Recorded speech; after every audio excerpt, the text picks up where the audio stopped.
she puts both of her hands up, and he inks fucking all over them, dude. Just Yeah, so she. yeah.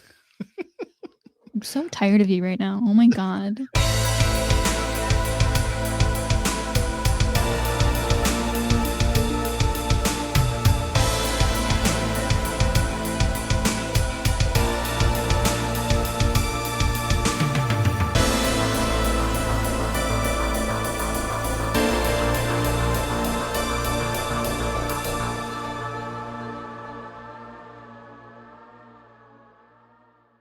Hello, Moonwatchers and Stargazers, and welcome to the Compendium Cast. I am here with ShyTwilii. How are you? I'm doing very, very well, and I'm super excited to be here finally. Finally, yeah, we've been talking about Finally. doing this for a while, but things happen, life happens, and this is a leisure podcast, so we do it when we can, right? But we are talking about Arrival today from 2016. Shy actually chose this one, and it's a great movie, so I was excited to rewatch it and get to chat about it. Oh, it's one of my favorites. It's a really, Yes. really good movie. Yep. This is sort of the sci-fi I lean towards. Don't get me wrong, I do enjoy a good just sci-fi battles in space, what have you kind of movie, but I tend to favor ones like this or 2001 A Space Odyssey, which I've talked about already. Not really like they're not action packed. There's no big space wars going on, but it's the intellectual and making you think and just you know I just love that kind of stuff. So you don't need a big galactic battle for a great movie, and Arrival does a great job of that. So it was fun to rewatch it, and it's a sad movie, but it's a good Yeah. movie. uh It's sad in the best way, though. You know what I yeah. mean? Like, Hmm. it hits you in all the good places. Yeah, hits you in all the good places. I had some thoughts come up when I just watched it again over the weekend that I never really thought about, and we'll save it for the end because I'd be curious how Shy feels about it. But there's definitely a lot going on with this film, and but before we jump into the cast and crew and everything like that, let's just talk about our guest real quick. Shy, what do you do? I Who am who a. are you? Yeah. Oh, who am I? I don't know. I'm not 30 yet. I. Oh, that hurts me. I am a Magic the Gathering content creator. I mainly stream on Twitch and create content for the YouTube. Super excited to have met Jason through my Magic the Gathering shenanigans. But I'm also a huge cinema fan because I actually went to college for film. So I have a degree in post production and production. So yeah, Oh, it's I amazing. this is my cup of tea. I like this stuff makes me so nerdy. You have no idea. Good. I love that. That's actually something I didn't know about Shy. Yeah. And I'm excited because now I'm really excited what your thoughts you'll have today. So that's great. You just went through a big move. How was that? Oh, it was incredibly stressful. My body is still getting god, my brain's dead. Literally, yeah, my brain's dead. My body's recovering from that so much, and I'm also not used to having stairs in my house because I live in a house now, not an apartment, which is a big change. But I have a new space. I have my own stream room, and it's an adjustment, but it's been a good adjustment. So Awesome. Fantastic. Glad you're here. Glad to hear all that. So let's get into Arrival. So I already mentioned this movie came out in 2016. It is a science fiction drama, mystery thriller. It's about a little under 2 hours, PG-13, all that good stuff. Directed by I'm so sorry, but if you listen to the episode, I can't pronounce the names. Directed by Dennis Villeneuve by Dennis. Uh, he's done Blade Runner 2049, which, believe it or not, I still haven't seen. what? I know. I've seen the older Blade Wow. Runners. Yeah. Also, foreshadowing of the next episode, everybody. And Dune. I'm going to assume he's done the new Dune films. And Arrival was one of his major breakthrough films in the sci-fi genre. So good for him. He did a great job. Knocked it out of the park. Screenplay Absolutely. was by Eric Heiserer adapted the screenplay from the Ted Ching's short story called "Story of Your Life," and we will talk about that at the end. And it turned out Shy didn't know it was a book first, No, so that's exciting. apparently I don't watch the credits. So It's okay. I that's really didn't catch terrible. it till one of the I think I noticed it Saturday. Main cast. There's really three main people to talk about: Amy Adams as Dr. Louise Banks, Jeremy Reiner as Ian Donnelly, and Forrest Whitaker as Colonel Weber. So they're the three. There's supporting cast. I didn't get their names. I'm so sorry. But those are the three main. It's the dynamic duo. Well, duo means two, but you know what I meant, everybody. Well, they carry the film, absolutely. So Thank you. Yeah, they carry the film, and they're the ones that we interact with most as the audience. So the original score was done by I think he's Johan Johansson, I think is how you say this. And yeah, so shout out to him. It's a great score. It's beautiful. A few other roles I want to shout out: Bradford Young, director of photography. I mean, the cinematography in this film is amazing. And Joe Walker was the editor. Patrice Vernet, production design, and Renee April is the costume design. Which that was cool, good old stuff. Budget, box office, right at a $47 million budget, which not too bad actually. Like not as high as you would think, and it made a worldwide total of 203 million. So I think that means it was successful, right? That's I think good. so. Yeah, no, I would hope so. It only opened with 24 million, but I don't really follow box office stuff. I just feel like it's a movie podcast, so I have to say those things. But I don't know if that's a good opening. Sorry. I just like to The talk about hype, sci-fi films. All right. it just Go. means that they didn't get enough hype for the release, but then they probably got a bunch of hype after release when people started seeing the film. Yeah. It makes sense. probably, I don't know. I would imagine, because the last thing I'll mention is it was nominated for 8 Oscars, so that's pretty good. It did win for best sound editing, which I'm not surprised. Yes, Yep. which So, deserved.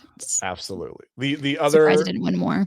the other ones it was nominated for those who care, was best picture, best director, best adapted screenplay, best cinematography. Should have won that.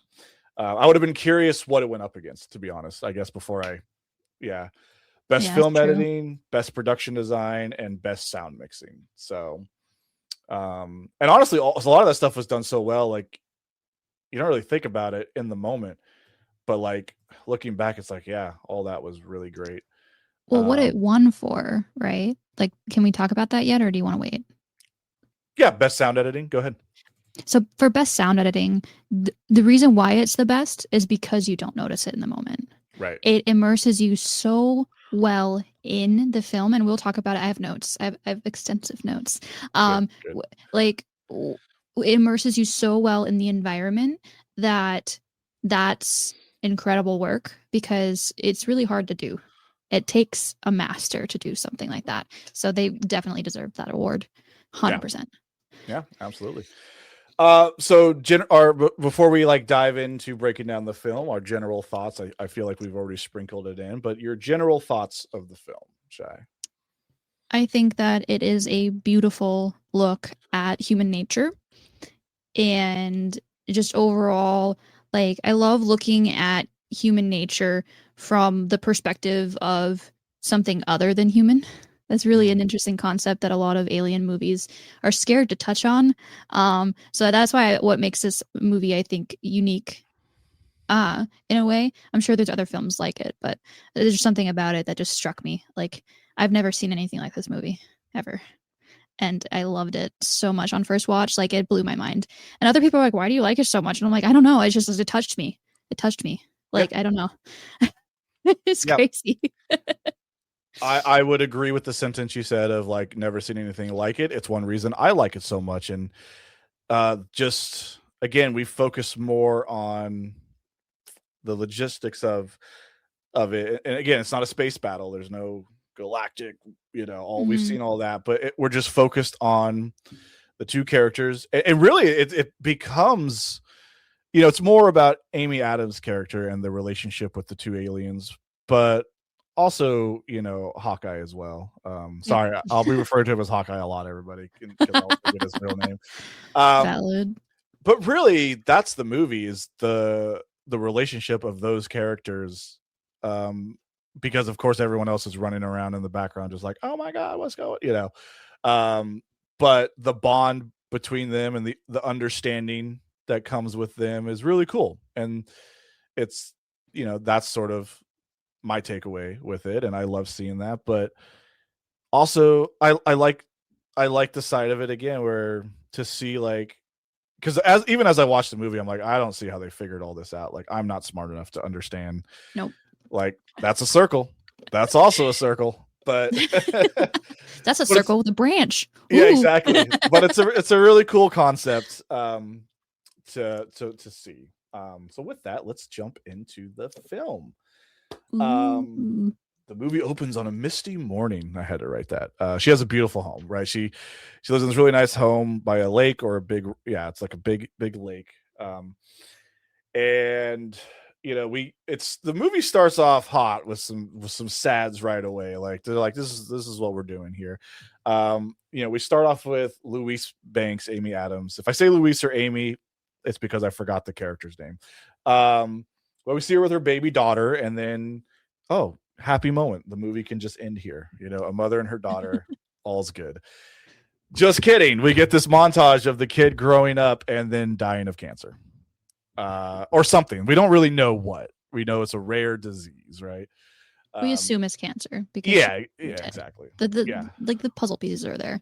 There's no hair cancer, right? That's like the universal movie language of, like, this character has cancer. They have no hair. So, yeah. So that's how. What's up? It's a universal. It's a shorthand. It's cinema shorthand. Here you go. I'm learning all the terminology today with Shy. Here we go. But that's how we get the movie started. So you're kind of like, oh shit. And then we see Louise. She's a teacher, but, like, well, we get like there's like a monologue now, right, where she talks about the day the aliens came. And so during all this, we're kind of just setting the scene. And yes. Can I say something about the opening scene real quick? Of course. So there's something significant about the song that they open on. And we're going to hear the song only a few times throughout the film. And that song is actually a palindrome, which is really important. It reads the same forward as it does backward. So if you listen to that song backwards, it's going to sound the same as it does forwards, which is a really important theme in the film. And that's why it's a really important that they use that song as the theme of the film. And then they only use it in certain points as well. On top of that, the opening scene is like, it's presented to us as the viewer, and we kind of expect it, because it's cinema shorthand, to be a flashback. So we're seeing the prequel, or not prequel, we're seeing the prologue here, right? So we're assuming that this is before the events of the film, but it's actually a flash forward, which I think that's the big reveal that Shy is. Wait, was I not supposed to say that yet? Wait, spoilers. Spoilers, everybody. Yeah. Anyways, so I think it's really important to note that we're in the headspace that these are flashbacks, but, like, they're not. And yeah, I think that's really friggin' cool. Plus the voiceover in this part is vague enough that it could be about grief. Mm-hmm. And that's kind of how you read it on first watch through. This is about grief, but really it's about the new way that she's experiencing time once she learns that new language. And so once you listen to that voiceover with that framing, it's so good. It literally blows my mind, because it's the foreshadowing and the double meaning of everything, and it all makes sense once you get towards the end of the film. Yeah, and actually that moment was probably one of my favorites in a film, and why I love it so much, because you do think the whole time you're watching this that, because they play it off so well, like, it makes sense. So good. She's living alone now. She's a friend of mine and they never show the dad. Like, a friend of mine said something, though, it did make me laugh when we were watching it the other day. They're like, so her life sucked before the kid. Because all this, like, because it's you're supposed to think that, oh, she's grieving the loss of her child and now she's like living alone and all this. It's like, oh no, that was all just before. That was just her life. And then she gets this little moment of happiness and then it goes back to sucking. So yeah. So oops. Anyway. But no, that was such a, for me, it was one of my favorite and one of my favorite things I've seen in a movie. Going back to talking about it being unique, I haven't seen that in a movie before. Like, we've obviously time travel is a thing in movies, or time being non-linear is a thing. Yeah. But to kind of to do the bait and switch on us the way they did, and when you finally realize it, like, and we'll get to the scene, but it's just like, oh shit, wait, what? Like, you almost gotta backtrack. It reminds me of the twist in The Sixth Sense almost, because it hit me as hard as the twist in The Sixth Sense did. Right. Yeah. Yeah. And yeah. This one hit me harder only because the twist, the Sixth Sense twist was spoiled for me. So no. Yes. Yep. No, that's terrible. It's one of the best twists in cinematic history. Are you serious? Yeah. But the whole time I knew it. I've had so many twists ruined for me, like Book of Eli. The fact that oh, do you know the twist? The one with Denzel Washington. I feel like I've watched that, but also I feel like I haven't watched that. It's a good movie. Well, spoilers, he's blind the whole time. So. I did watch that. Okay, yeah. never mind. It was just like, oh my God, what? Yeah. I mean, not as good as Sixth Sense. I get it. But still, the fact that it was spoiled, so I'm watching the movie, I'm just like, yeah, you're blind. I get it. Haha. You know, even though I'm not supposed to know that. Yeah. Anyways, this is about Arrival, everybody. Oh, sorry. Yeah, tangent. No, that's fine. It's fine. Right. So we're getting the monologue about the day the aliens showed up, and we just get some quick little scenes to get to know the character. She's looks like she's a college professor now.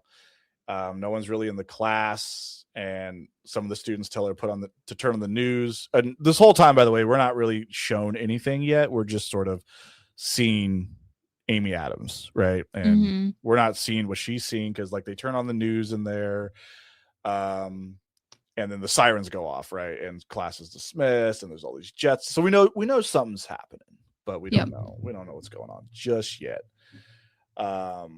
And again, if you got any of your notes have anything, because I'm kind of just skimming by this whole intro part. I don't have a note until the helicopter scene. You're good. Sweet. Well, actually, no, I do have a note before that. I'm kidding.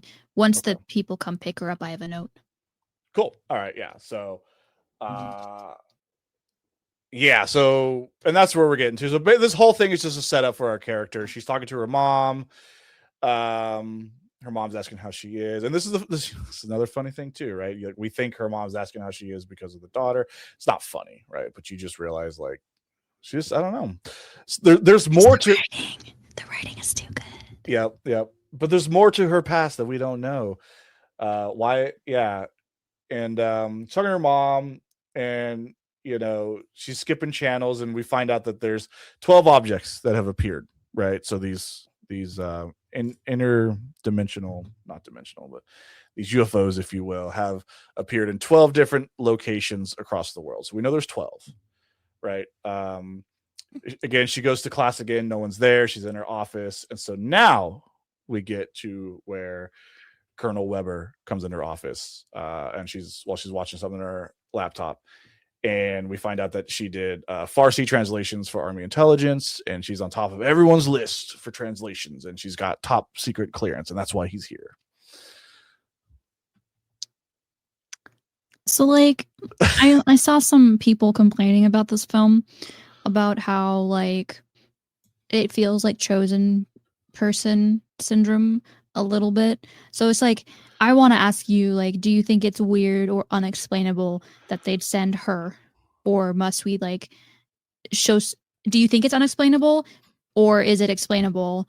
So, like, should we suspend our disbelief? Like, well, so no, I think it's totally fine, because I was thinking about this the other day, I think unrelated to this story, but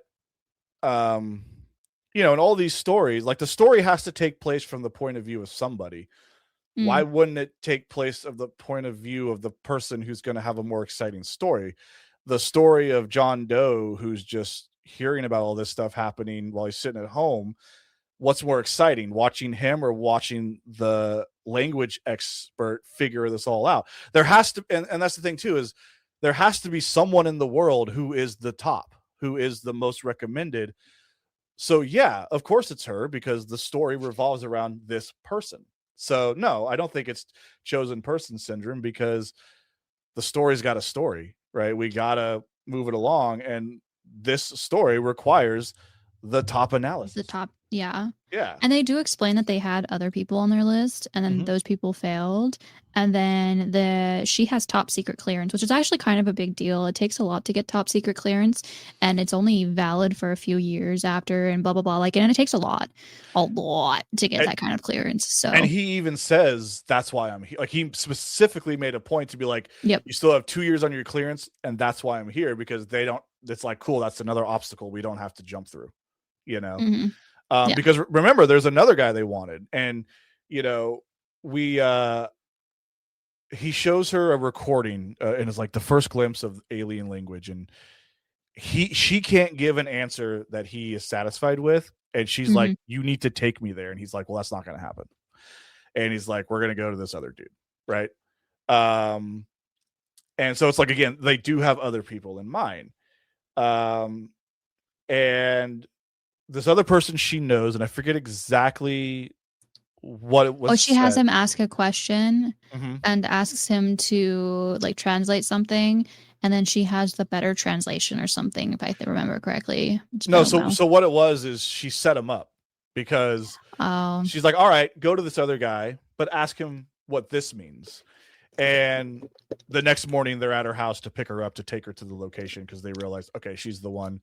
And she's like, so what did he say? And um they were, it's something like, it was a very philosophical answer, and they asked her like, so what does it really mean? And it was something like a bunch of goats or something silly, right? Like yeah, it was literally nothing. It was nothing, right? But the fact yeah. that this person couldn't give the right answer showed that they're not the one, right? It was So a nothing sandwich. Yeah. yep. So now we're at the chopper scene, which is getting picked up, and I think you said you had some thoughts here. Yeah. So I think this scene's actually a really good example of the sound editing. I think I Um, know what you're gonna say, but go off. Yeah. yeah. So, you feel like you have that headset on that they're listening to. A lot of films really mess this kind of stuff up with helicopters. They got their characters in a helicopter. They don't have headphones on. They can somehow magically hear each other talking. Do you have any idea how loud helicopters are? They're deafening. There's a Right. reason why they're wearing headphones when they get into a helicopter. Those things are noise canceling headphones. They're there for a reason. But the sound editing, they really did manage to make it to where it genuinely sounds like you have a headset on your head. It's crazy. So good. And it sounds so like it's something that would be simple, but it really isn't simple to get that kind of frequency and make it sound good. And the way they transition to it, right? Yeah. Because at first it's almost like we're hearing things from her point of view, and at Mhm. first all we're hearing is loud helicopter sounds, right? And people are talking, and she's just like, huh? And Mhm. they signal to the headphones, and we hear whoosh, like in like Mhm. real time. So that was really cool, and I did clock that when I was watching it too. Like, oh yeah, because yes, I've never been on a helicopter, but you always see them with it. But yeah, what comes to mind for me is fucking Predator. Love that movie. But they're all in the helicopter, macho men just yelling at each other. None of them have earpieces on. It's And you so can, unrealistic. yeah, you Yeah. can hear them perfectly. That's the only unrealistic thing about that movie, by the way. I'm just kidding. Just Really kidding. about Predator? Yeah, Okay. everything else happened based on a true story. That's just what Yeah, Arnold just being Arnold, he just attracts predators. Uh, Yeah. Anyways, that sounded really bad. I it just did. want you to It be did. aware. Yeah. Cut that. Cut that. On the chopper, though, this is where we meet Ian Donnelly, played by Jeremy Reiner. I knew his name because it's right here in my notes, everybody. Otherwise, I would have said Hawkeye. Um, he is a theoretical physicist who will be working with her. Their priority set is to what do they want, where are they from, um, and then we get some fun banter between Ian and Louise. Oh, They're so cute. Oh my yeah, god. yep. So here's my moment. We were talking about cinematography earlier. Here's my fucking moment. Yeah. All right. We get this. So they're supposed to be in Montana. This was not filmed in Montana, by the way. Because I looked that up to find out. But we get this amazing shot of this open field, like a farm, like a farmland. Not even, I don't know, because there's just an It was open kind of prairie. hilly. Yeah, big hills, but just the hills opened up to this beautiful just area.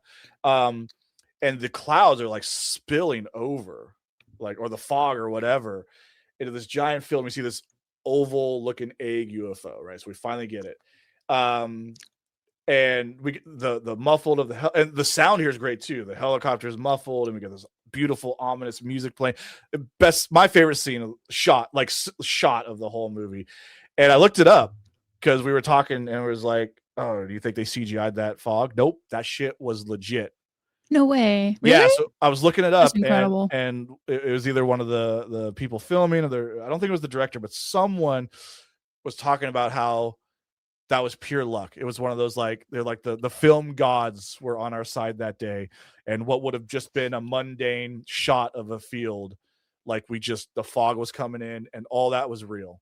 I was like, that's crazy. That's incredible, because Yeah. that genuinely makes the shot, right? So Yep. I'm going to throw some film stuff at you for a second. Do What it. that shot is called is it's an establishing shot.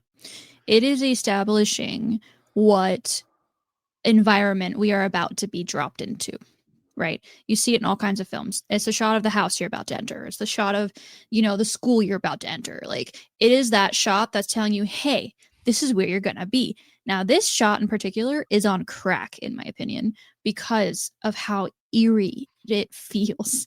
Yep. And it's eerie because of the shot itself and the fog, and then also the sound design. The sound design with the muffled helicopter and that gorgeous score. You feel it, and it makes you feel so much dread. Yep. Like, Yep. the first time I watched it, I felt anxiety immediately. Like, I was like, oh shit, okay. And it kind of drops you, excuse me, it kind of drops you, no, please.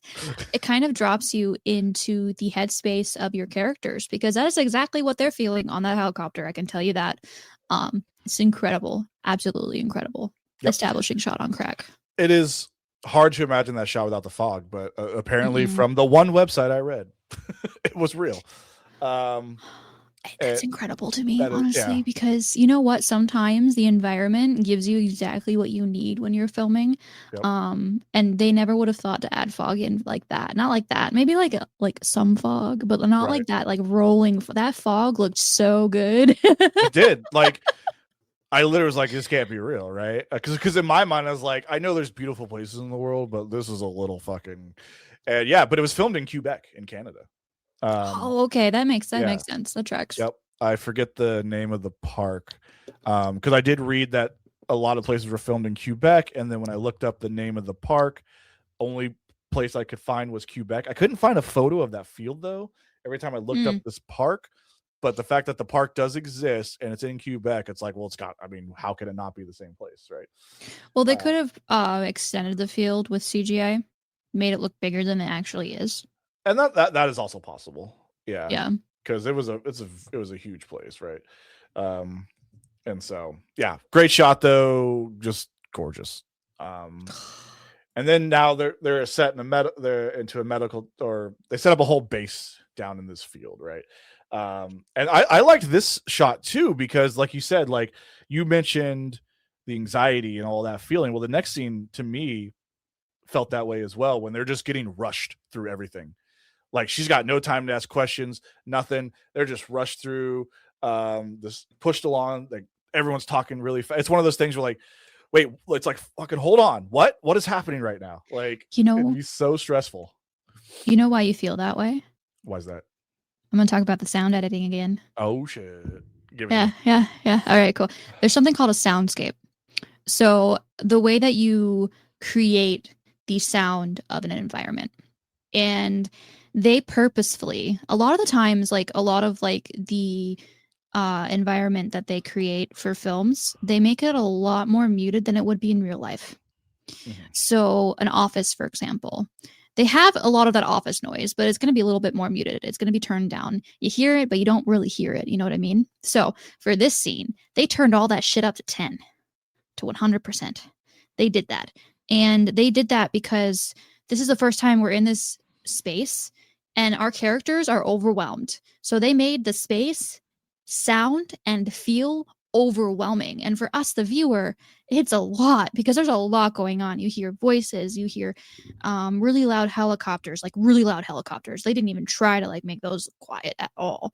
Gosh, I can't even remember all the sounds. I just remember how overwhelming it was. And that plus the editing, the fast pace that they were being moved through everything, like I'd be losing my shit too. Yeah, Like, they did it. The job worked. I was stressed yeah. and I was on my couch, right? Like, yeah. You'll notice like throughout the rest of the film when they're in that space in those tents, it's not that loud, it's not that Yep. overwhelming. They did that on purpose and it's all in the sound editing. Right. Every piece of it. Yep. It's layers and layers and layers of just a bunch of different noises. And that's why all this is an art and a craft, because I wouldn't even think to fucking do that. Like if someone asked me to edit something, I wouldn't know to put those little fucking touches. Like, I don't know. It's all fun. everything that goes into, like, there's so many things we take for granted because it's so quick and you don't realize it. But then when you sit back and think about it, it's just like, yeah, okay. That's crazy. There's room tone. You got to add, like, my favorite little thing I did in film school in editing class was we did soundscapes, and they gave us a picture and we had to create a soundscape for this picture. And I think mine was like a train station or something at night or something at dusk. And I remember I did a bunch of different shit. I gave it like, I pulled like sounds of like insects and shit. It was so much fun, but like it is all the little things that really create and make that space feel real. And they took it up a notch here by not only making the space feel real, but affecting you psychologically and making you feel what the characters in the film are feeling, which is really, really cool. Yep. And this movie is very character driven, so that's very important. Like we mentioned earlier, I feel it's really the movie is the two aliens and these two scientists, I guess, if you will.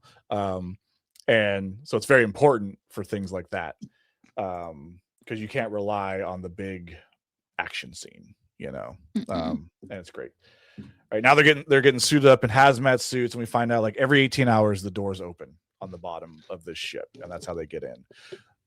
So now we're getting our first look as we get closer to the UFO. And they're getting lifted up into the chamber that goes straight up, smooth on all sides, no stairs, handles, or anything. And then once they use one of those like construction sort of thingamajiggers that like lift you up when you're painting on big walls or whatever you call them. I don't know. Doesn't matter, everybody. Like walls, like outside walls, like buildings.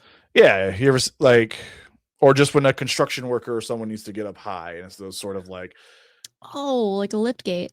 Yeah, there you go. Sure. I don't know what it's called, but that sounds legit. So we'll call it that. It's a lift gate. That's what we call it at the warehouse I work at. Nice. Okay. Yeah. It's one of those. This part also stressed me out just because I'd be so terrified to do it. Because, once they get there, dude throws a glow stick to kind of show how the gravity works within the ship. Like once you reach a certain, because you're looking at it from, imagine you're looking straight up to something, and then you throw like a ball up. Normally it would come back down to you, but this glow stick they throw ends up just landing on one of the walls because that's no longer the wall. That's where the gravity is. That's where the gravity. Yeah. And so all of them sort of jump up, and then there's a split moment like anti-gravity before they land. And I'm just like, dude, I would somehow fuck that up. Like me too. I'd die. I'd be so anxious. I would fuck it up and just fall. Like on the way back, because when I watched it, I was like, "What'd you call it? A lift? What? Lift gate? I don't know. I'm definitely wrong. Well, that's what it's called today. The lift gate definitely didn't cover the whole space of the opening. So I'm like, I'd be the guy who would somehow miss the lift gate on the way back out, and I would just fall. That's what they never showed them getting back into the lift gate. Nope. And that's like my biggest question, to be honest with you. Like, how did they get back down? Yeah, straight up, and that's why they don't show it. They're like, we don't. No. Yeah, probably not. So now they're entering this big room, and they show this cool upside down shot. You might know. I was curious if there's a reason why or just an artistic choice, because it didn't really do anything, but it looked cool, right? Because they're like on the ceiling, but not really, I think it was to show perspective. Yeah, that makes sense. It was trying to like orient us in the perspective of the real world, quote unquote, outside of the, what are they called? The outside of the ship, basically. I think it was also just to disorient us, probably. Yeah, they do a lot of that. Like, it's just a good shot. It's just a cool shot. It was a cool shot. Yeah. Somebody in the DP department said, "Hey, you know what would be fun? Let's turn the camera upside down and like on a rig. Let's just rig this. Let's rig this. That'll be so much fun." And they just did it, like, for reals. That's half the good shots in film is just that. Yep, absolutely. So there's this sort of big glass wall, I guess. We don't know if it's glass, alien technology. But seems like glass. Yeah, white fog, so you can't see anything in there. I wrote in my notes, it's a very cool, almost 2001 shot. I must have been talking about the upside down view, because that did make me think of something you'd see in like 2001. And I love that kind of stuff. So, have I mentioned that I like 2001? Okay, look. I was a baby. I don't know, man. Listen, I wasn't alive when it came out either. Okay, I'm not that old. This is more for Shy. You guys can't see it, but look, I even have HAL 9000 as my phone. Oh, that's lovely. I love that for you. Yeah, you're just like, cool. What the fuck is that? All right. I will make Shy watch 2001, everybody, and she will be bored, and then I'll have to be like, yeah, but listen, if you read the book and then you understand this, it's so much better. You're talking about a film, not the year 2000. Yes. Are you talking about Space Odyssey? Yeah. Oh, I feel really stupid right. Yeah, I've seen Space Odyssey. Okay. Of course I've seen Space Odyssey. All right. I was shortening it to 2001, right? So, yeah, my bad. Yeah, here we go.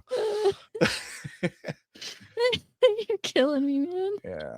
So the year 2001, anyways. Who calls it 2001? Just call it Space Odyssey. The people in the know. The people who know. You say 2000. Yeah. Have you seen 2001? Yeah, of course. That's not how you said it, though. How did I say it? You just said it like back. it was a year. Oh, because I said like in 2001. Yeah. Okay, but whatever. I was just rolling with it. I was like, I was just a baby. What are you talking about? Like, there's a film from. Is there? Yeah, dude. There's an original Arrival film and that came out in 2001. Yeah. Oh my god. Tangent. So, anyways, we get our first look at the aliens, which we find out later are called what heptapods. Something like that. Yeah, hypnopods. Yeah. Hypnopods. It's written in my notes when we get there. Yeah, and they look fucking cool, man. They look to me they look like walking giant cousin It's from Addams Family. Have you seen Addams Family? Yeah. Okay. I had the same thought, but like not like as specific. I just thought, oh, they look like hands. Yeah, they look like walking hands. Yeah. Yep. Yeah, so they look like walking hands, but it's cool. It's a unique sort of look. They're not just like your typical humanoid alien. Like, it's cool. It's good. It's good stuff, everybody. It's good stuff. The design is really good. I think it makes them. They're otherworldly, but not so uncanny valley that you feel creeped out looking at them, which is like a really fine line. Yep, absolutely. So I agree. And we don't linger on this too much, and then we're immediately back to them like taking their suits off, and Ian throws up. It's great. And they're told that they have until 0200 to figure something out and then go back in. So that's when it'll reopen. So for us not in the military, no, that's 2 a.m. Okay. I still don't know. Oh, fair Do you enough. know, my entire life I've been in the military basically, and I still don't know. I always remember that it's that in a common folk tongue, whatever the number is. So if it's like 1,500 hours, you just go back To 12. two numbers, and so it'd be 3 o'clock, right? Oh, Yeah, that's smart. yeah. Hey, maybe I should write a book. Wait, that's really smart. That's what's worked for me. So if I see 15, I'm like, I go back to 3. It's 3 o'clock. Yeah, I just count on my fingers from 12 up. that works. Yeah, It's very slow. yeah. It's okay. I'm not in a lot of situations though where I have to worry about military time, so it doesn't come up a lot. It comes up a lot for me. I should know this by now. It's okay. Well, it's not you specifically, I think, who needs to, right? So you just live with it. Yeah. Oh yeah, I'll be home at 1600. What? Yeah, it's 4 o'clock. When's that? Yeah. Oh, our appointment's at 1400. Huh? Oh, that drives me crazy. Yeah. Literally. I'm gonna be late. I don't know. Yeah.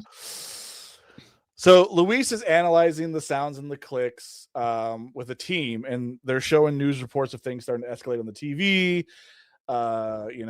People saying Jesus is coming and all that kind of shit. And there's this big TV set up in this room they're in with groups all across the world where the other 11 sites of the UFOs, and they're all trying to work together to figure things out, what they're saying.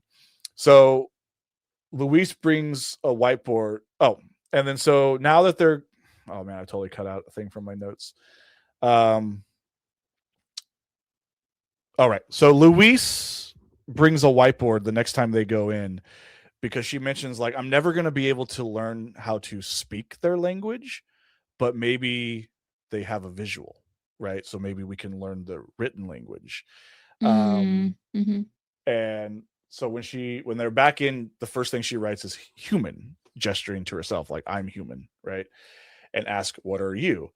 And they seem like they're leaving, like, just like, nah, we're good, but one comes back and shoots some like black mist or like black ink, because I know we said they look like hands, but also it's very clear they're representing some sort kind of like octopus. Yeah, some kind of octopus creature. So they shoot this, like, I say it's mist because ink would imply it's like a physical thing that stays, and this doesn't, so it seems more mist to me. But it comes out of one of their, I guess, tentacles, right, or their long arms or whatever, so it's very, very octopus like. Yes, Shy, you have your arms crossed like you have a thought. I was just thinking about, it's very inappropriate. My chat's gonna accuse me of hentai again. Uh-oh. What? Is that what that's called? The tentacle porn shit? Oh yeah, for sure. Yeah. Spoilers for the movie. Luis and one of these things totally have a romantic scene together. You just keep on saying tentacles, and I'm like, oh god. I don't know, tentacles, hands, right? Here it comes. It opens up and shoots out some shit. Yeah, so. Yeah, see, I'm gonna get a lot of shit for that. Well, I don't know what to tell you, man. It makes a circular shape. Right? Please stop. Okay, we're done. I gotta describe the scene. I'm so sorry. It does make a circular shape. I'm gonna cry. Okay. Yeah. And then so Luis repeats, human, pointing at herself and at Ian. The second alien comes back and makes another circular shape, shoots it out, if you will, ejaculates it into the air. But it's different this time. They ejaculate circular blackness right in front of Luis. And so you're doing it on purpose now. I am, yeah. But this one's a little different, so it varies in ways. It's not connected at all the points. So we're starting to get our first visual of their writing. So so we go back now, and Weber, remember Colonel Weber? He's still here. He's not on board with them teaching to speak and write. He's like, dude, we don't got fucking time for this. And I had a little tangent with Shy before we started recording, and I think this might be a good time to bring it up again. Is what's up with the movies, right? And it's always the same shit. The military brings in the experts to do the job, but then like don't let them do their fucking job. Like you're the experts, but you have to do it like today, you know? It's super realistic because they've got their timeline Right. and they've been told this needs to be done now, right now, and it's super rigid. Whereas like, you know, real people in the real world, they don't operate in that kind of rigidity. Um, so yeah, it's just super real. Honestly, it is realistic in my opinion, Yeah. in my limited experience with the military. But it's silly to me in this situation because it's to me this is a very obvious like, dude, we can't just go from not understanding each other to like asking, are you here to fuck us up? Like it makes sense. We got to start with small words. And he's like super like, why are you doing this? And it's like, what do you mean? Right. Well, and she explains it really well. The way She that she does. explains it, she's like, she circles certain words and she's like, well, in order to get this from them, I need to teach them this. And in order to get this from them, I need to teach them this. And she explains it in a really complete and holistic way. And I think it makes the colonel understand what she's trying to say. And to be fair, the colonel is pretty much on her side the whole time. But like you said, he's got his orders. Because the whole movie, once she breaks it down, he's like, all right, like, I'm doing my best to give you time, you know? So it's not, again, it's the chain of command, right? It's not his call. Chain, yeah. Yeah. He's reporting to someone higher up, and then he's the one that's just like liaisoning with her. So like, and also you have to remember the other countries in this situation in the film at this point are threatening escalation. Well, we're not there already. Yet. Are they? No, already? I think they're already. Yeah, I think they were already threatening escalation a little bit. Not as bad as later in the film, but they were like threatening. You know what I mean? Like, so there's that sense of urgency. Like, hey, we need to know now, because if we don't figure it out before everybody else figures it out, well, then we're gonna, you know, it's all about being first. You know how Americans are.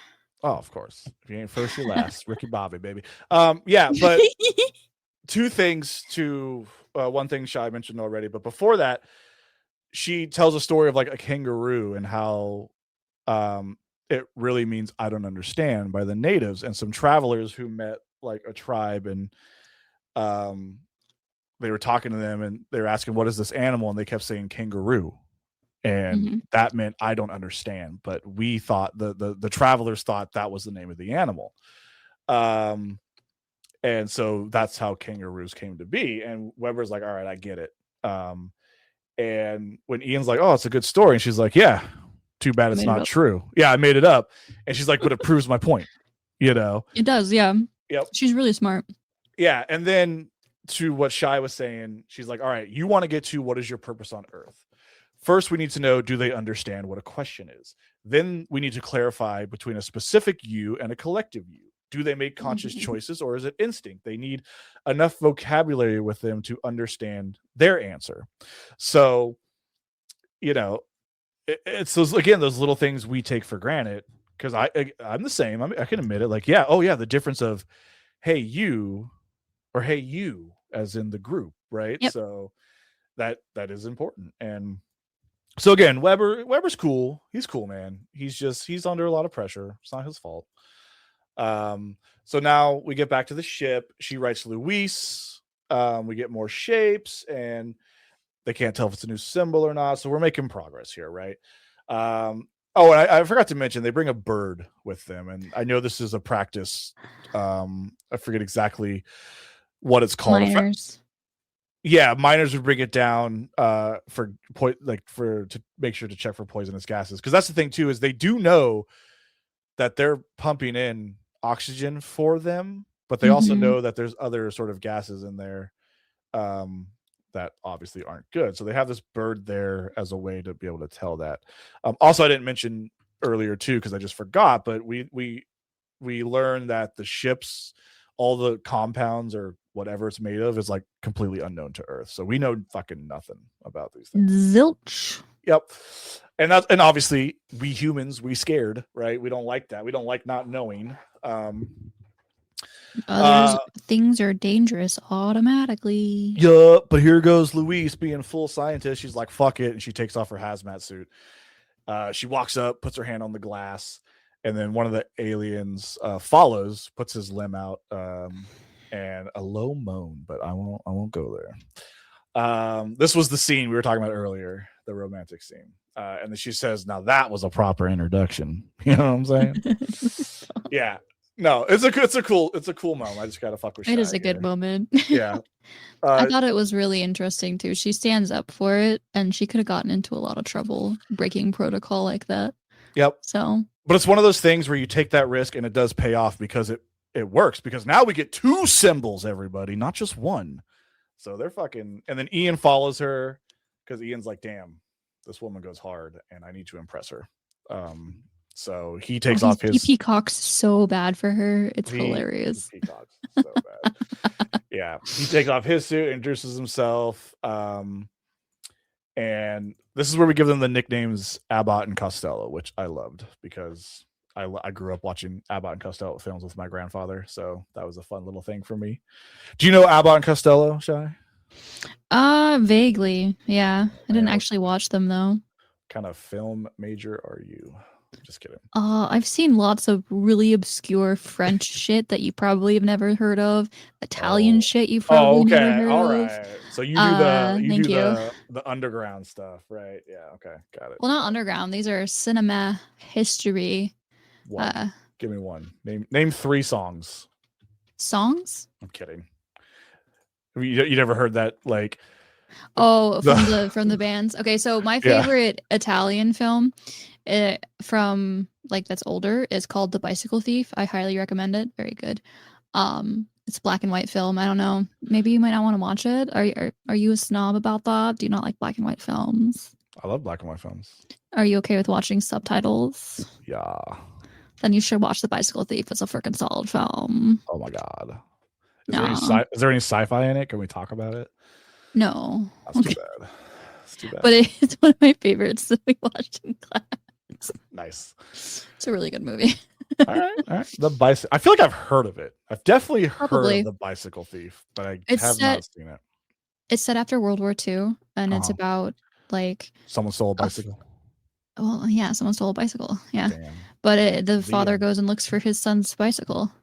Oh. And it's about a war-torn country that and like kind of like trying to survive in a war-torn country. It's so fucking good. Like, it's unbelievable. Don't tell me if he finds the bike. That's spoilers. So. I forgot. I haven't watched it in a really long time, so we're good. All right. So now we're back outside the ship. Luis has a moment, thinks of her daughter. She's not feeling good. But we already know now that the daughter's in the future. You wouldn't know that if you hadn't seen the movie.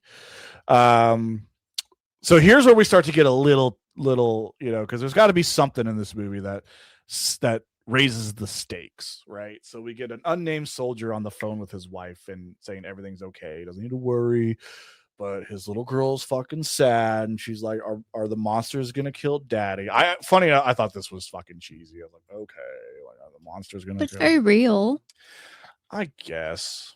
I'm not a parent, so I don't know. To me, it was just like, oh, the monster's gonna kill daddy. Like, that was such a all right, now he's got to worry.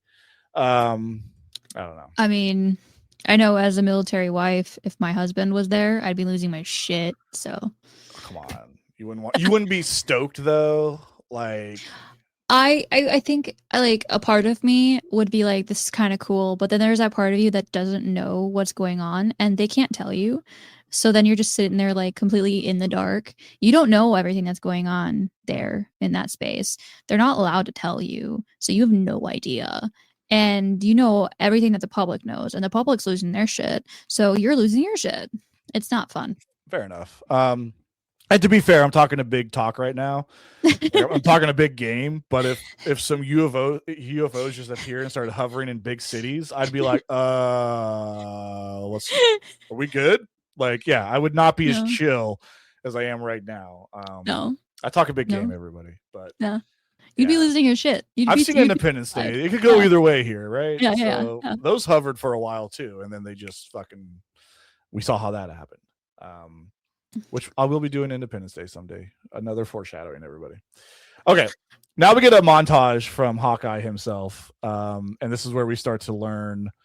Oh, this is where we learn about the UFO. So we haven't learned about it yet. This is so heptapods is what they're called, right? And so we find out that they're UFO. They leave no oh god, what's it called? No carbon footprints, I think is what this term is called.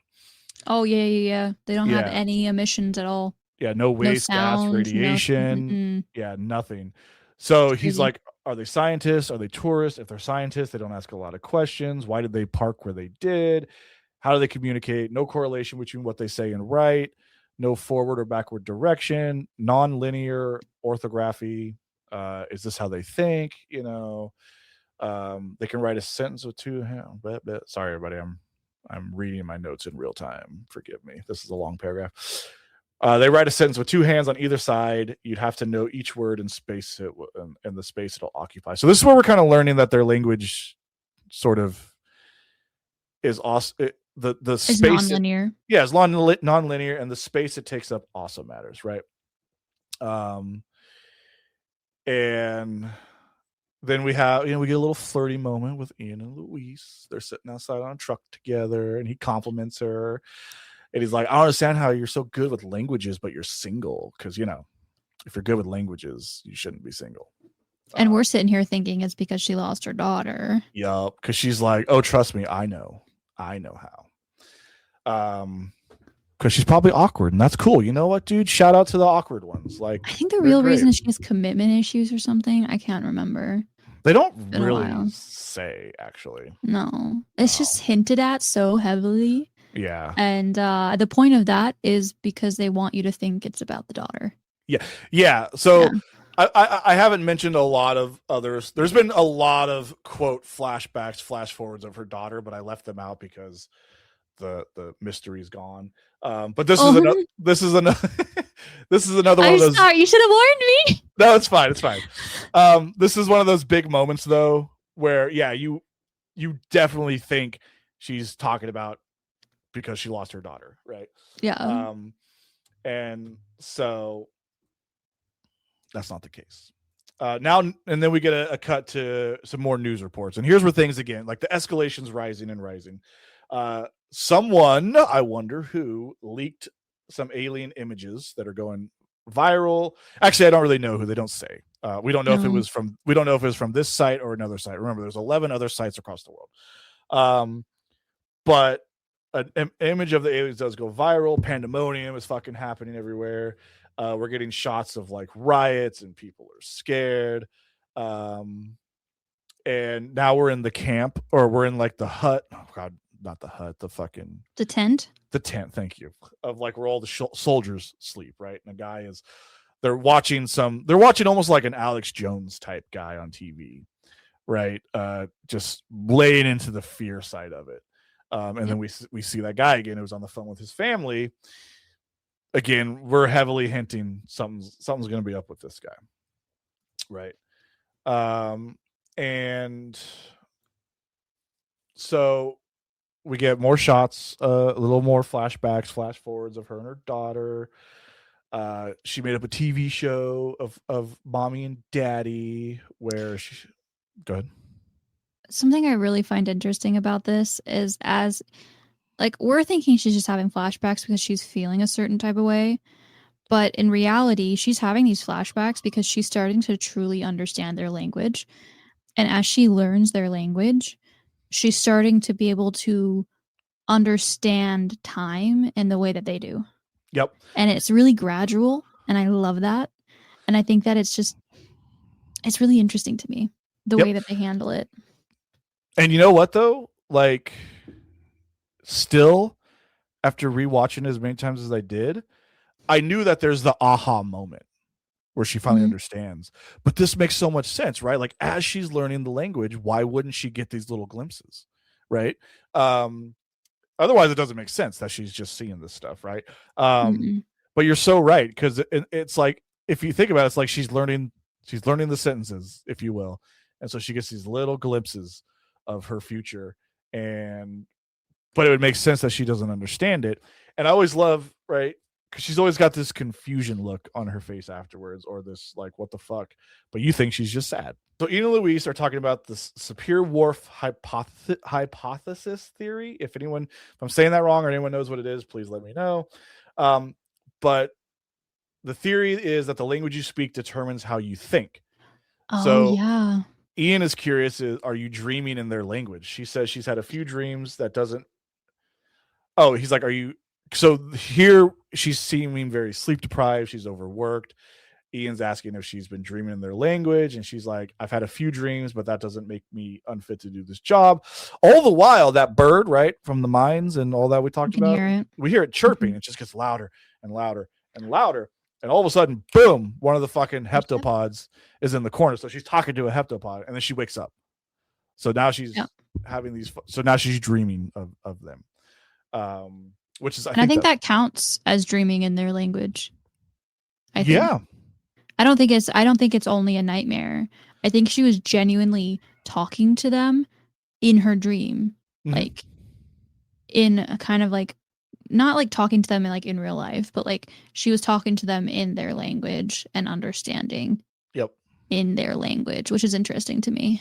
Yeah, it was really cool, and the shot when you see the heptapod in the corner was just really cool, and it's when you know it's coming, it's fine, but the first one's like, oh shit, what's up, dude? Yeah.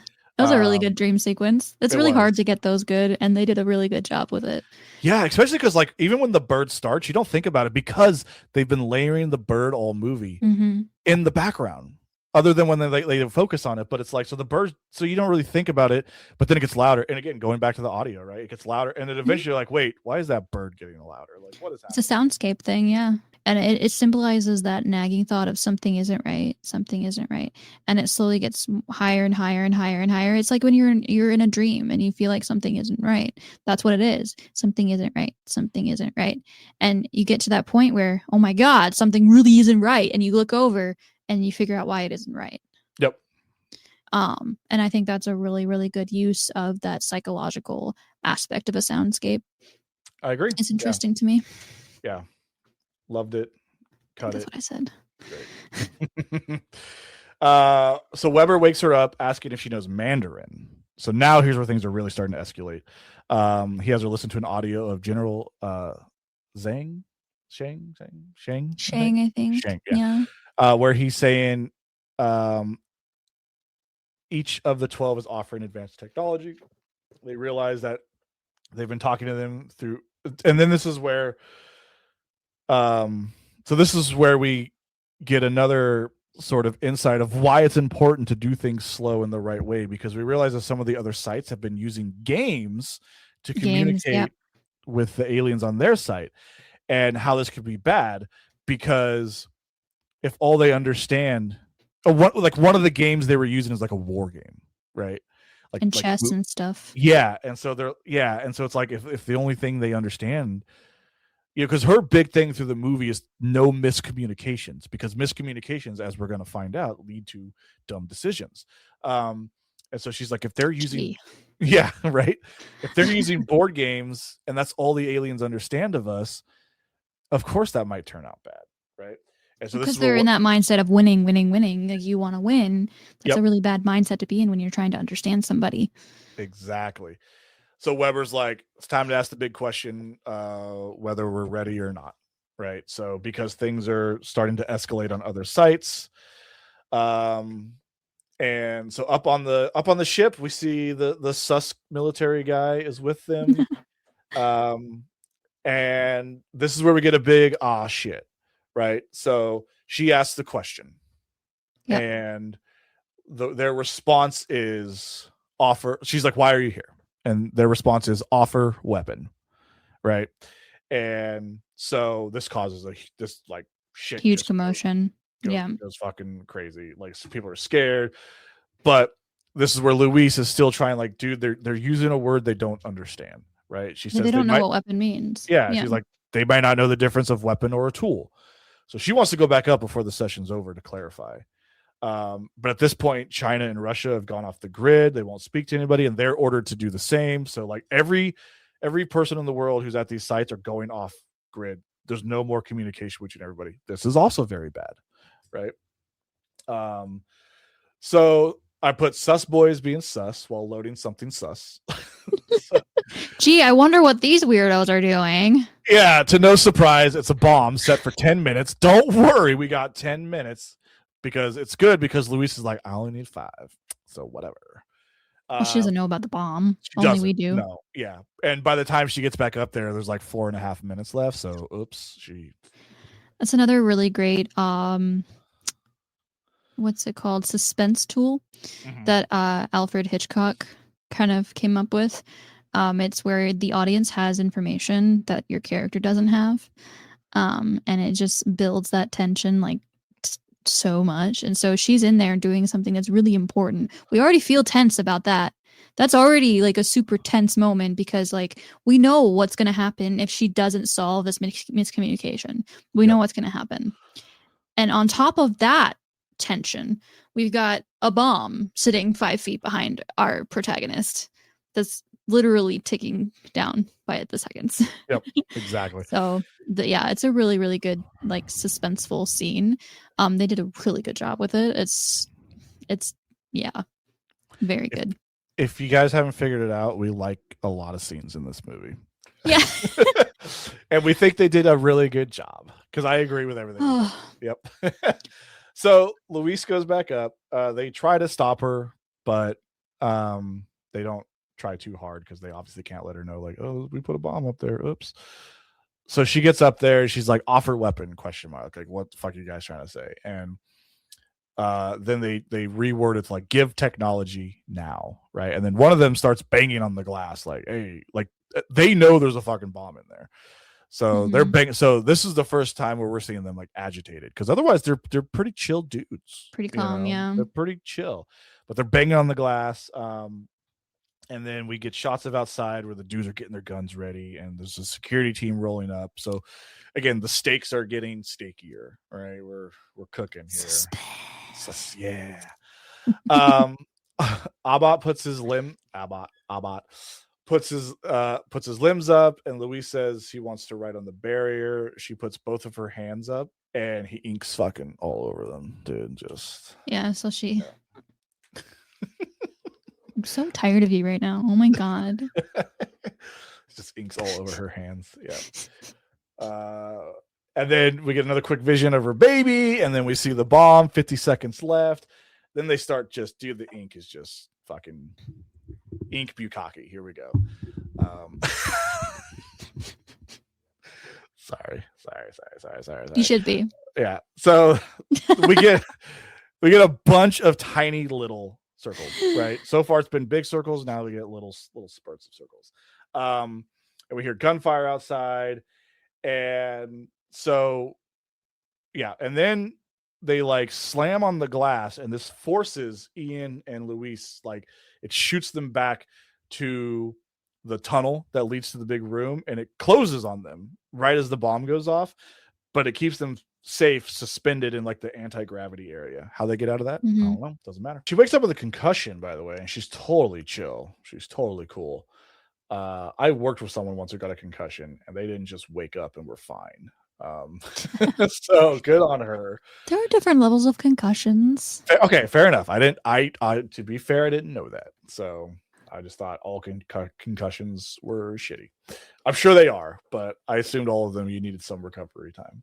Also, plot armor or whatever. We can have some faults. We can find some faults in the film. Yeah. So now we have she gets up, and then we see Weber and Ian and the rest of the team are looking at all the images of like the final message, right? And so she wants to go back. But Weber says we have orders to prepare for retaliation on their attack. Because at this point, the ship has gone higher up in the sky because and they aren't leaving, but they are high enough that they can no longer ignore things. And also at this point, China has declared war on the aliens. They're like, nah, fuck it, They're going to start throwing bombs at them. Yep. So everyone's prepared for that to happen and that the ships might retaliate, so they don't know. We get another flashback, flash forward, but this one is significant enough to talk about because it drops the first biggest hint that it's a flash forward before we find out. Because her daughter is asking her, what is the term where you make a deal and you both get something from it? But it's not a win-win. It's like a scientific term. And here's where she's like, if you want science, call your father. Like, ooh. And then she goes up to her room and dies of cancer. So, no, but she goes up to her room. But now that's all we get for this moment, right? Yep, it pays off later though. Yeah. So now we're back, in our present time, and Ian finds that the symbol for time is everywhere. He says, is it a formula? So he's like, what does it mean? Is it a formula for faster than light travel? Who can tell? But then it hits them, 1 of 12. They realize that, they need to work together with the other 11 sites to find out what they learned, that it's an all or nothing, right? That that we need every piece of the puzzle from all 11 sites to get the full sort of information they're trying to give us. And this is where Ian says that it's a non-zero sum game. And then we flash forward to Louise and her daughter, and she's like, non-zero sum game. And that's when you're first like, oh, interesting. Because we don't know who the daddy is. Spoilers. I think you could figure it out at this point. But when you're watching it for the first time, you don't know who the daddy is, because he's only mentioned that he's gone. I think that moment pays off so well. Like you're sitting there wondering, what the hell? And it's your first real clue.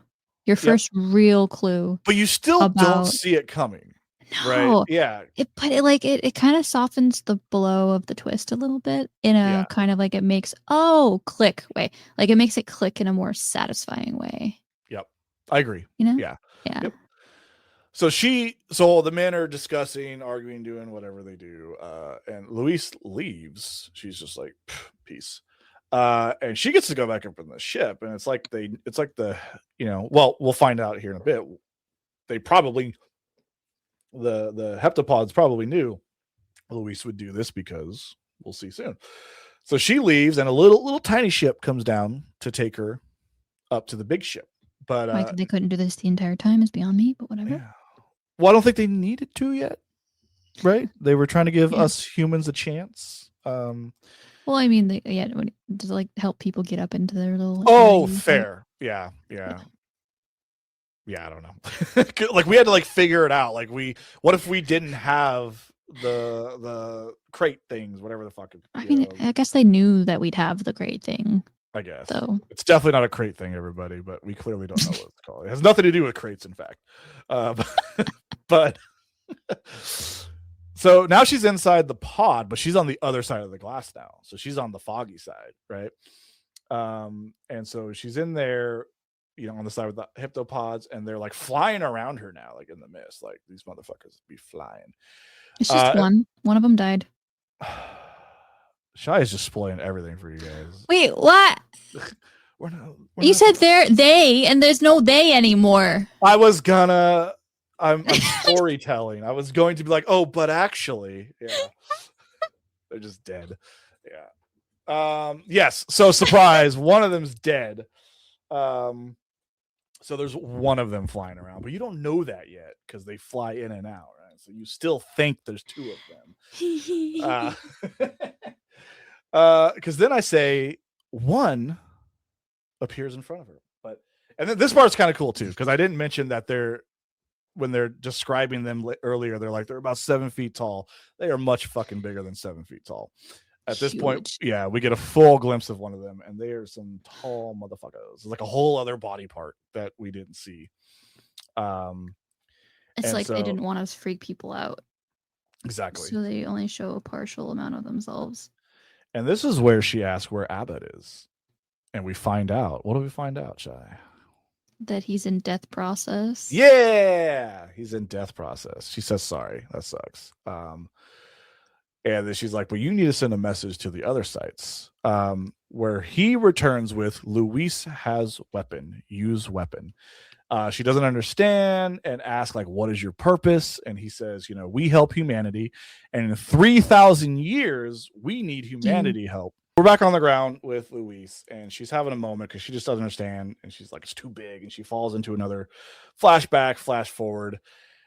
She asks her daughter what day it is, and her daughter asks if she's gonna leave her like her daddy did, and he doesn't look at me the same way anymore. And Luis says, it's my fault. He told her something that he wasn't ready for. She just says, believe it or not, I know something that's going to happen. And when she told daddy, he got really mad, and that Luis made the wrong choice. It has to do with a rare and unstoppable disease. Gut wrenched, I wrote. And so we're back in the present, and Ian is helping her. And she says, I just realized why my husband left me. And Ian says, you were married? So again, it's all coming together, right? Yeah. At this point, we're figuring out that what she's seeing is the future, right? It's the future, yeah. Yep. That breaks my heart. Yep. Maybe you can help me out with my notes here on this one. Oh, no, just kidding. I just wrote it wrong. So the daughter, again, we're getting a lot of forwards and backwards and all this shit at this point because it's all coming together here, right? So she asks why her name is Hannah, and she says because it reads forwards and backwards like it's a palindrome. Palindrome, yep. Yeah, which, oh my god, that's the theme of the movie, dude. Fucking. I think the song is going at this point. I think it's this point that the song is going for the second time. Right, it's got to be. Yeah. Right. Yeah. Yeah.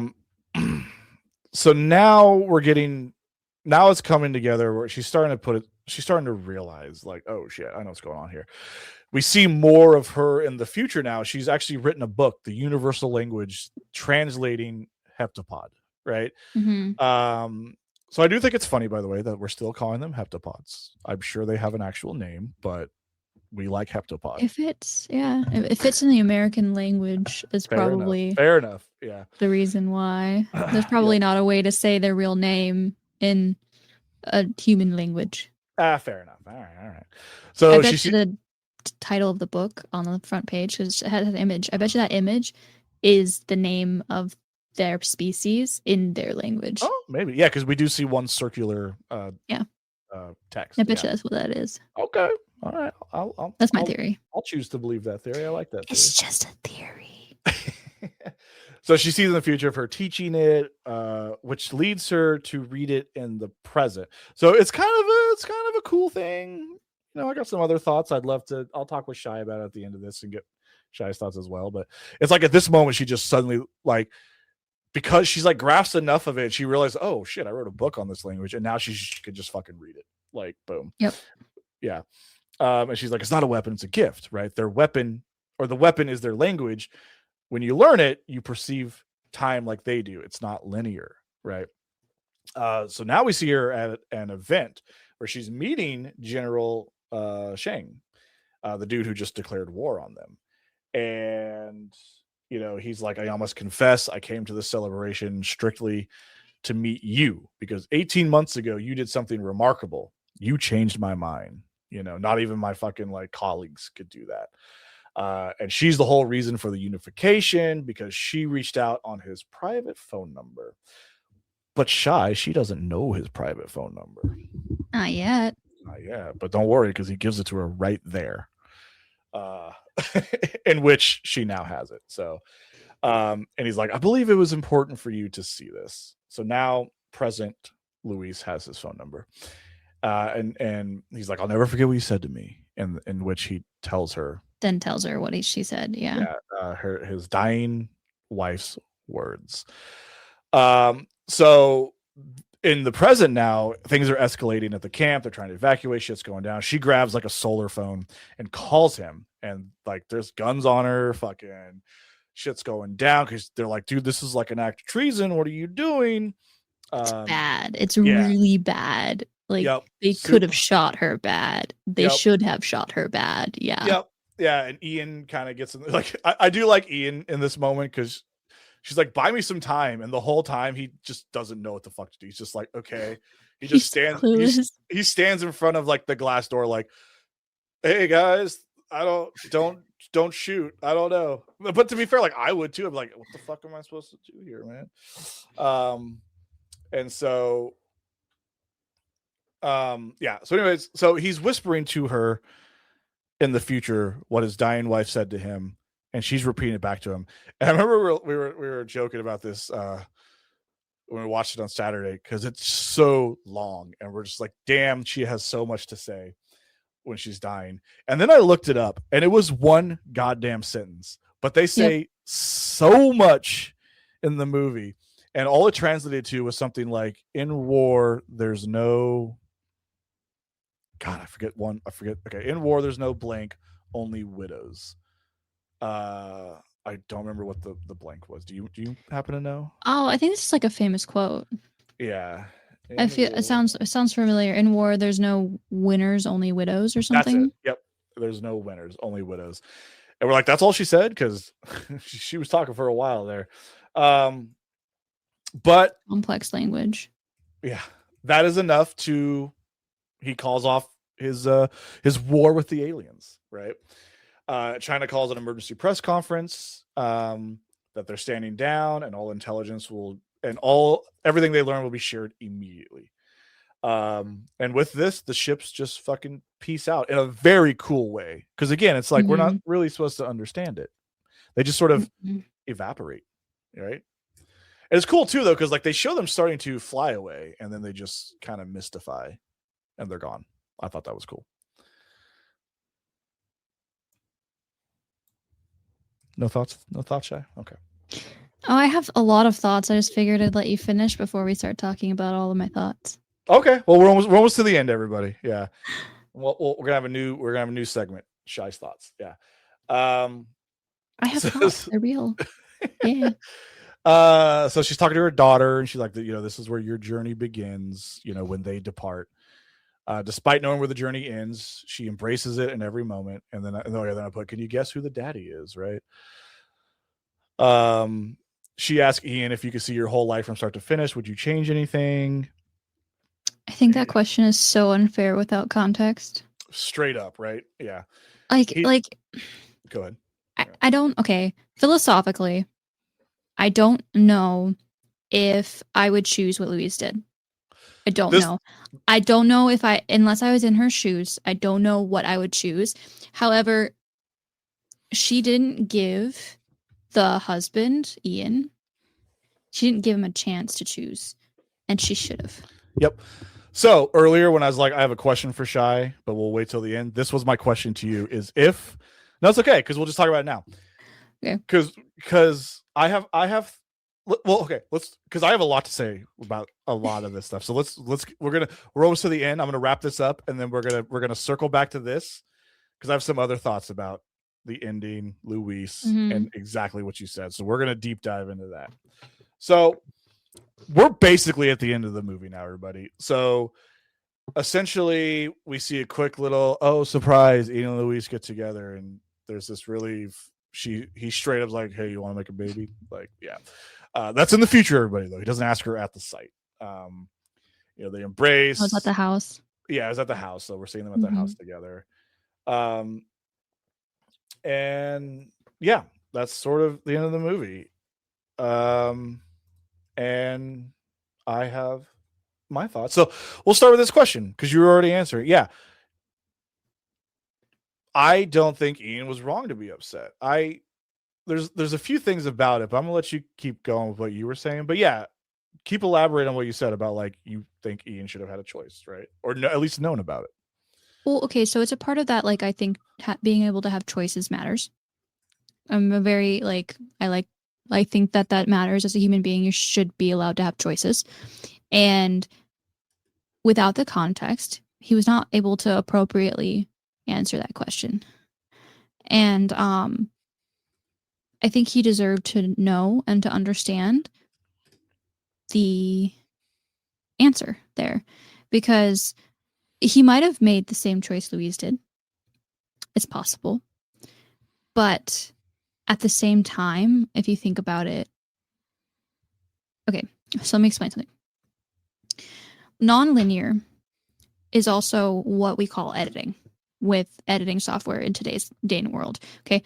Before, when film was actual film strips, you would make a cut and that would be permanent, and you couldn't do anything about it. You couldn't fix it. You couldn't jump back. You couldn't go forward, blah, blah, blah.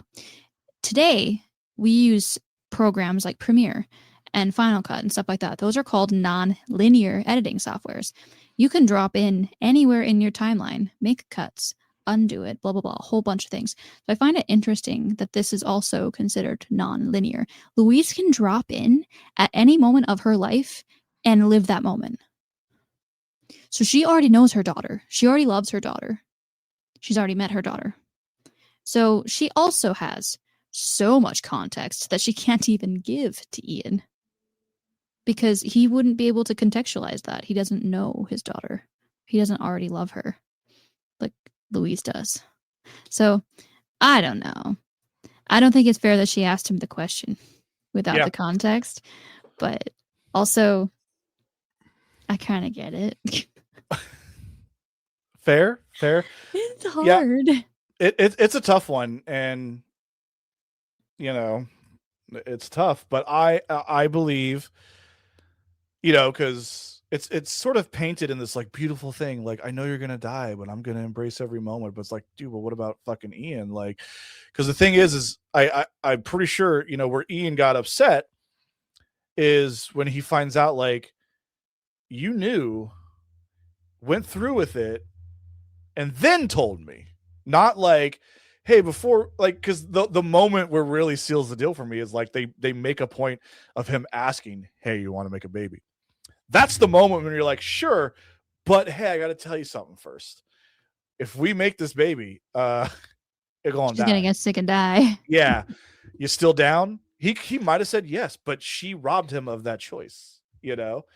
I would probably be pretty fucking mad too. Now I'm in a weird stance as well of like, if I had the knowledge that my kid was going to die at a young age, I wouldn't want to leave and have visitational rights because I already know the time is limited. Yeah. And that's not the kid's fault. So there's so much to unpack there of this like beautiful ending. And it's like, man, but I'm not saying Ian was wrong for being mad. I think it's very fair. She had so many moments to tell him and decided to not. And it's funny too, because she knew she wasn't going to tell him because she saw that and still didn't tell him. Yeah. What's She the knew point of exactly this? what was going to happen. She knew that he would leave her. She knew every single moment that was going to happen. And maybe that means it's inevitable. Maybe all those decisions had already been made. I don't know if she has that kind of agency now. That brings Like up that's a another really good. question, but keep Yeah. going. But like there's also that philosophical question like, with dogs. Like dogs live really short lives. Should we really be bringing them into this world? They get sick really often. Should we really be bringing them into this world? Is their life any less valuable because it ends at some point? No, but I don't disagree with her for having the kid. It's just let Ian in on it, right? Yeah. Because I think the idea of she knows her child's gonna die, but she chooses to embrace it anyways, that's cool. Hell yeah. Like, give that kid the best fucking years you can until you can't. But I could see Ian feeling a little like, what? What? Excuse me? Because then my next question is, if all of it is unavoidable, then like, what's the point of this gift? If it like, Ooh, if yeah. all Maybe it isn't. if all you could see is events that you can't change, that sucks. But also, to that, the point I was going to bring up is I wouldn't want this. I don't want to see what's going to happen. No. I wouldn't want to live in a world where everyone sees what's going to happen. Like, Oh my God. that sucks. To me, this is torture. What is existence if I don't know. To me, I think a big part of it is the unknown, right? The trying, the failing, all that, and to just know everything. I don't know. Maybe someone smarter than me can break it down for me. But when I think about it, I'm like, to know everything, because then if you change it, I would assume you can still see that. So you're living every moment at once. I don't know. I don't like that. It makes my brain hurt. It does make my brain hurt to think about it, honestly. But Yep. I think once Louise learned the language, she couldn't go back. Of course, yeah. So Like, once you know it, there was also really no choice in there that she wasn't given a choice right. to have to live that way or not. That's true. So But she did give it to the world, but what and it's not. I'm not even talking about Louise. I just mean in general. In general, I Like, suppose, but I think you have to really immerse yourself in the language to get to that state. fair enough. Yeah. Like You have it's to not like really it, like learn the language. yeah, like it's not like if you know a couple sentences, then suddenly, oh my god, I can see the future. Um, Hmm. but and I think I was more speaking just like just if that's just how it because like for the heptapods, that's just how it is, right? Yeah, that's Um, just their existence. yeah, I would hate that. I would not want that. We're talking about the overarching theme in the thing is overcoming your differences and working together. Right. That's the whole thing. That's what the heptapods wanted the humans to do. Because I think if they hadn't, the world would tear itself apart. And they need the world to not tear itself apart so it can help them in the future. Yep. Absolutely. Yeah. So I thought that was Um, really interesting. yeah. I was That's a always common problem us humans have. We don't work well together. yeah. And unfortunately, no matter how many movies I see like this, I still believe we wouldn't work No, together. absolutely It's not. yeah, which that's a bummer. But This is the most science fiction part of the film is us working together. To be yeah, honest. once we get to the science fact versus science fiction, let's break that down. Yeah. All right, let's get into gonna have me some fun. I'm gonna have me some fun. I'm gonna have me some fun. I'm gonna have me some fun. I'm gonna have me some fun. I'm gonna have me some fun. Before we let Shy out of here, we got two more things to do. We're gonna do a movie to book comparison, and then we're gonna do some science fact versus science fiction. Um, and so, as we already said, the book is called "Story of Your Life." What? So, first off, what title do you like better, "Story of Your Life" or "Arrival"? Ooh, that's a question. I think Story of Your Life works for a book. Mhm. Arrival sounds so mysterious. It's perfect for a movie. I don't think Story of Your Life would work for the movie. I really don't. Yeah. Yeah. Well, let's dig in and see if it changes things for the book. So, funny enough, my first thing kind of touches on what you said just a little bit ago. Oh, yeah. About sort of are things fixed, right? Mm. So the first comparison I was able to find is determination versus emotional choice. So in the book, Luisa's future is fixed, kind of like you said. Okay. Yeah. Inevitable. So yeah, her knowledge of her daughter's death doesn't give her agency, it gives her understanding. So the power is more of an acceptance, not resistance.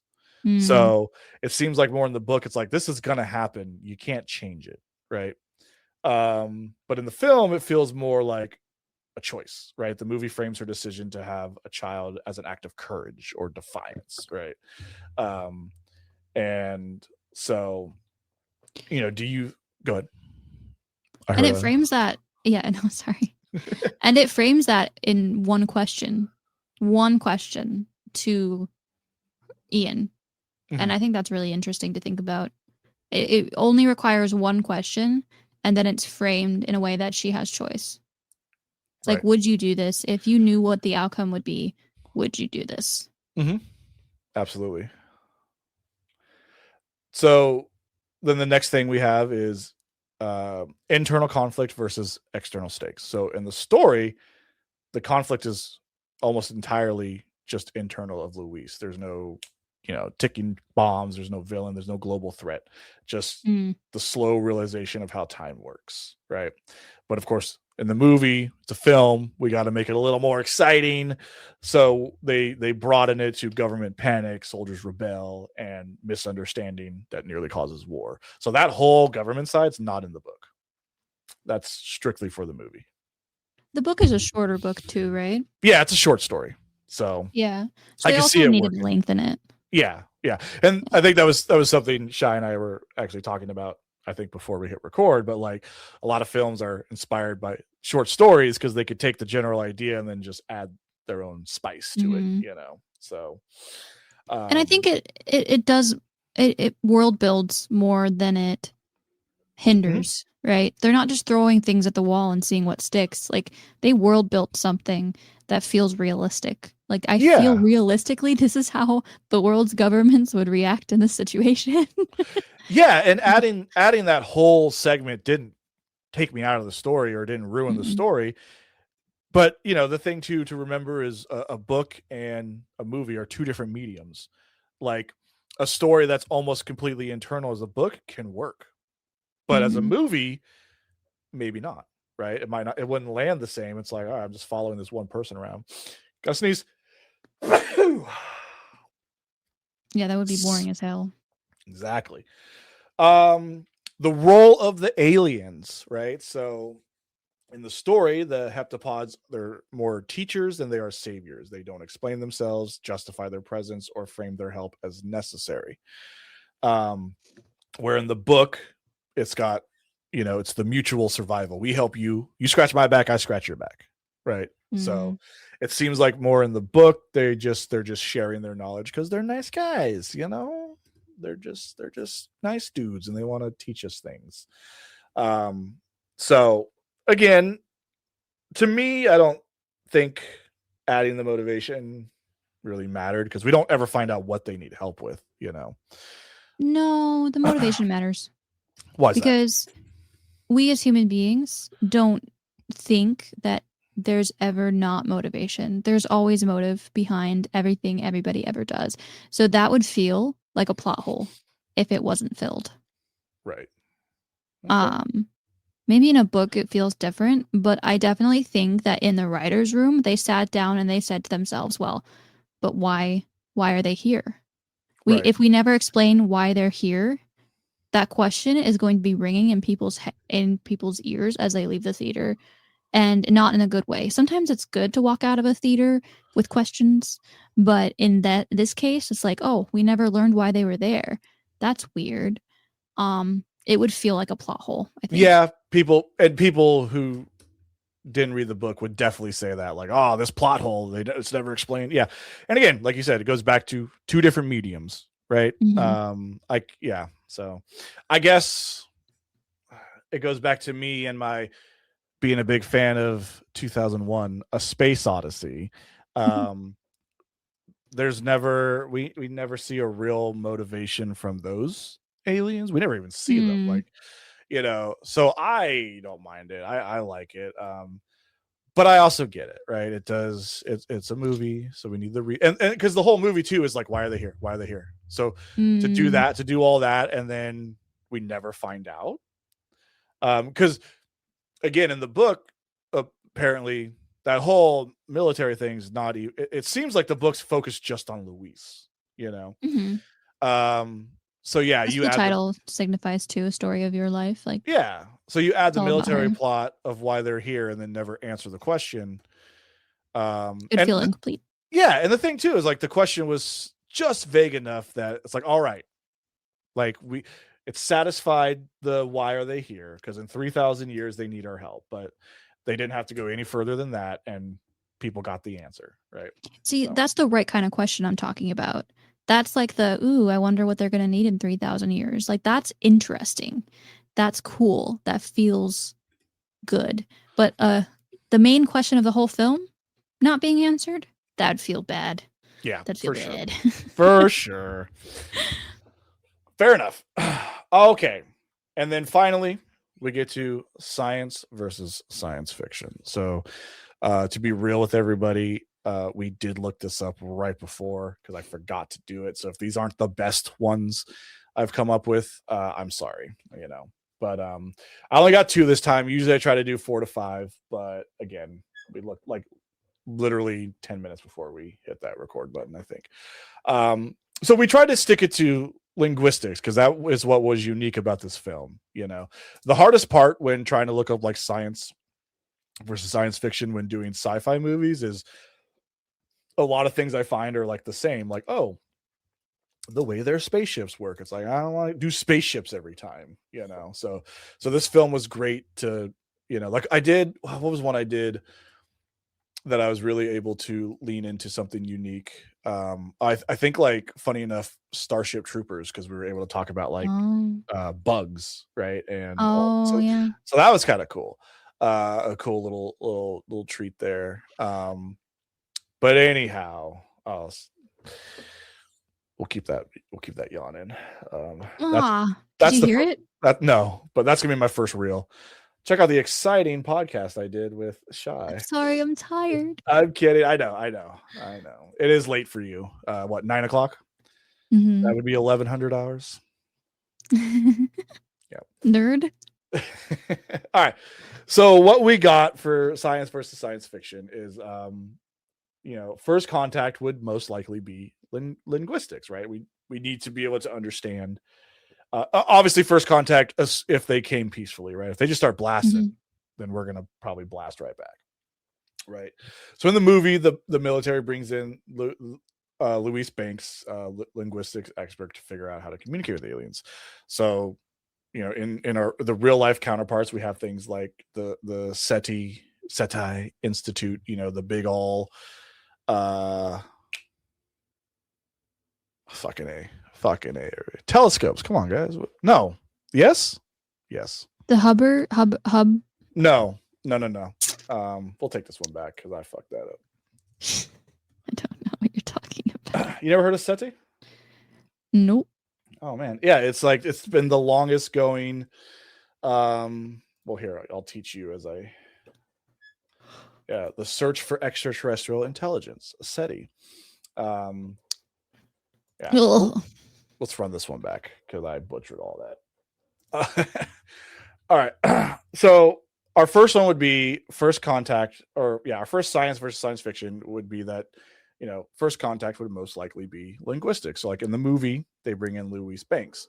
So things that we're already doing now in the real world are things like SETI, which is the Search for Extraterrestrial Intelligence, using these really large telescopes that emit radio waves out into space. And the idea with them is to hopefully get radio waves back, implying that there's some intelligence out there that can understand, radio waves, things like that. Scientists are studying universal mathematics and the patterns, symbol systems, that can all help to build a shared meaning system. So again, usually I got more, everybody. Sorry. Right. And then our last one, a writing system, because not only do they try to do language, but we do writing a lot in this film. So in this film, the aliens use their circular logograms where each symbol encodes an entire idea and is written all at once, reflecting their nonlinear perception of time. So things that we have, so we do have logographics in real world writing systems, like in Chinese writing, where the characters represent ideas or morphemes rather than sounds. So humans still write sequentially, though, and the meaning unfolds over time. Unlike, again, a big thing of the movie is their writing wasn't really in time. I don't know. Fucking brain hurts on that one. It was all like together or like in a circle, and it was out of order. Exactly. So it was all one thought, and it was out of order. Exactly. Or something. Yeah. Said it better than I did, for sure. I don't know. Yeah. So there is no known writing system that encodes an entire sentence simultaneously, but that's cool. And so that's what I got. That is Arrival. This was a lot of fun. I loved the knowledge you brought in, Shy. Because I just like to talk about sci-fi movies I like. So I love when I have someone come on who sort of brings the energy, but then they bring this, you brought all your film knowledge, which was great, because that stuff I don't know, dude. I'm just talking about the movie. So it brings that extra little spice, and it's great. So thank you for that. Yeah, I really enjoy talking about film. I want to do it more often, to be honest. Nice. Well, I'll have to bring you back, but we're doing a just off the wall sci-fi film. We got to have both. This was our serious one. We got to go crazy. Okay. Wait, we can watch something I've never seen before. How about that? No. Oh, weren't we gonna do? Oh, see, I'm gonna have it on air, so Shy has to do it. Weren't we gonna watch Alien together and then do that one? Yeah, but that's serious. It's still fun though. It's fun, but it's serious. Yeah, we should still do it though. That's a horror film. I love it. It's in space, so it counts. Yeah. But you're right. Yeah. It is. Funny enough, I was talking about that, and I was like, this is a horror film. The only thing that makes it sci-fi is it's on a spaceship, but it's definitely a horror film. But it is such a fun one. We'll figure something out, everybody. But ShyTwilii, everyone, thank you so much for being here. If you made it here to the end, let's do some quick shout outs for yourself, Shy. I know we introduced you in the beginning, but just anything you want someone to know right now. Hey, I'm ShyTwilii with the 2 eyes. I post content on YouTube, TikTok, Instagram, all the places. And also, I'm live on Twitch twice a week on Wednesdays and Saturdays doing Magic the Gathering shenanigans. Thank you so much for having me, Jason. As always, I love hanging out with you, dude. Yeah. Oh, I do too. It was a blast. And I'm really bad at shouting out the podcast. So, like, hey, follow the podcast and tell your friends. I'll be sharing this everywhere. Oh, thank you. Yeah. And again, everybody listening right now, this is just a leisure activity. So if it's not the highest quality, I don't know what to tell you, man. But thank you all for being here. And I am looking to get back in the flow of it. I was really consistent for a while and then I fell off, but I do have fun doing it. So I'm going to try to get back to the every other week. But the next one I'm doing is Blade Runner. So check out for that in 2 weeks. And I'll see you all in the next one.